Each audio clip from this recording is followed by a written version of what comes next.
নতুন বছরে কার কার সবজি লাগবে বলো।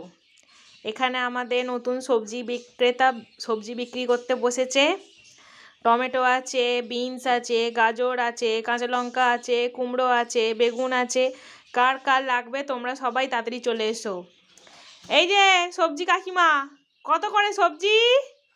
বাবা, সবজি কাকিমা যে অবাক হয়ে যাচ্ছে। হ্যাঁ, কত করে টমেটো? কত করে ও চুবড়িতে?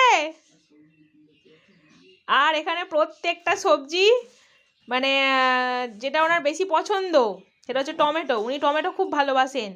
প্রত্যেকটা টমেটো উনি দাঁতে করে করে টেস্ট করে দেখেছেন টমেটোটা টক হবে না মিষ্টি হবে। হ্যাঁ, উনি আবার গাড়ি চালাতেও পারেন মুখে করে, তো উনি দেখিয়ে দিচ্ছেন। তো আপনাদের কাছে প্রত্যেকের কাছে রিকোয়েস্ট, নতুন বছরে আসুন, শীতের প্রচুর সবজি, সবজি দিয়ে খিচুড়ি খান, স্যুপ বানিয়ে খান। এই যে সবজি কাকিমা, কিছু সবজি নেবো। কত করে সবজি তোমার? আবার ওই যে সেই বিশ্ববিখ্যাত ঘোড়ার ওপর টমেটো আছে, যাতে ঘোড়ায় চেপে টমেটো বিক্রি করতে পারে।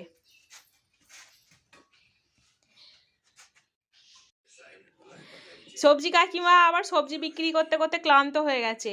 ক্লান্ত হয়ে এখন রকিং চেয়ারে বসে বসে একটুখানি দোল খাচ্ছেন। নিন, একটু দোল খেয়ে নিন, জোর করে, জোরে জোরে। ইয়েস। প্রচণ্ড ক্লান্ত হয়ে পড়েছেন, ওই জন্য একটু রিল্যাক্স করার জন্য রকিং চেয়ারে বসে পড়েছেন। বসে পড়ে আবার উনি একটু পরে সবজি বিক্রি করবেন।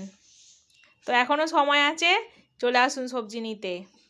সবজি চাই, সবজি, টাটকা সবজি।